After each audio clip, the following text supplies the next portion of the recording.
On the subject of sorrow or depression, because meditation is touted as a cure, and no doubt it is, there are extreme cases, and everyone's different, so it's impossible to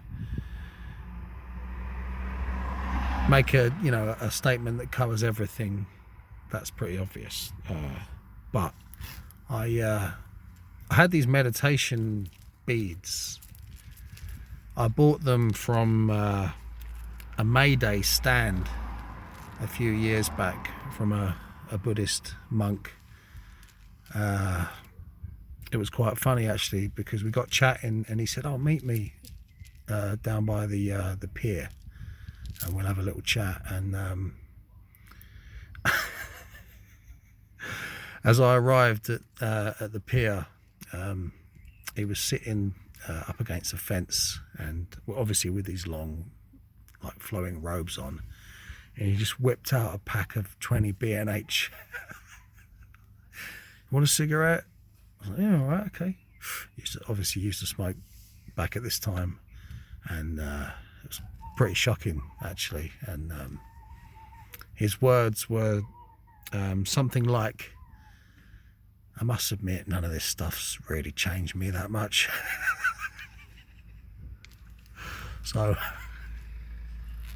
again, your attitude, definitely has a big part to play. He was a very young guy anyways, about, I don't know, 19 or something. So there's plenty of time for change for him. He's probably about 29 now. Anyway, sorrow and depression and all that kind of stuff, and I don't like to wallow, and I have a natural aversion towards weakness, which is good, I think. But we all feel these things, it's part of the rich tapestry of human emotions and feelings, and life's fucking tough. And as you can imagine, with my dealings with the entity, the energy at the stones, the initiation, my experience, it was a journey very much into that aspect. It's more complicated than that, but there is a strong saturnine, sorrowful element involved. So as my meditation has gone up to 1 hour twice a day, so that's 2 hours a day,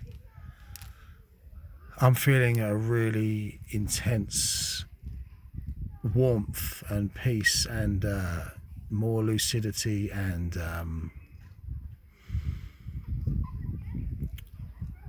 just more sensible, more cautious.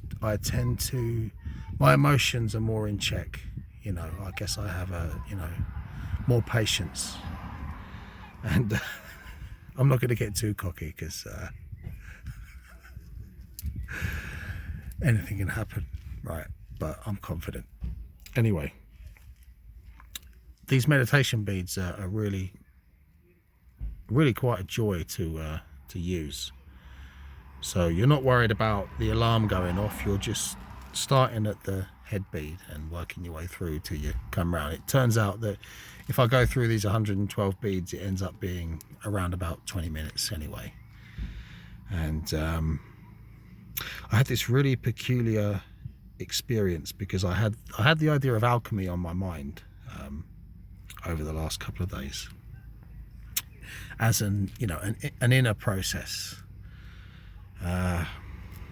which I tend to believe that it is.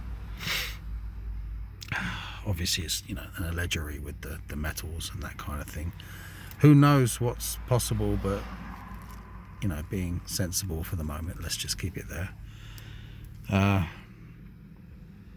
This sense of joy that I'm feeling as I was watching my thoughts and going through the beads, it perfectly, I'm talking at the same conscious flow turned into a previous exploration of sorrow and depression. I wouldn't say it wasn't like a black and white thing. It was like it just went through a shade of grey and became sorrow inside of myself. So I had this realization that this is alchemy, because obviously, you know, sorrow can be transmuted into joy, and joy transmuted into sorrow. And obviously all of the other factors that that are a part of the human experience, they can obviously all be transmuted from that same conscious force. So I think that's a really good sign, and a good thing to you know, not only to have experience in that very direct way, but to, you know, to bear in mind. And as I'm chatting here, it's like a school run going on. Everyone's parking, and I do pick my moments, don't I? So hopefully I explained that properly. But whatever, I'm chucking it up anyway. Job done. Have a wonderful day.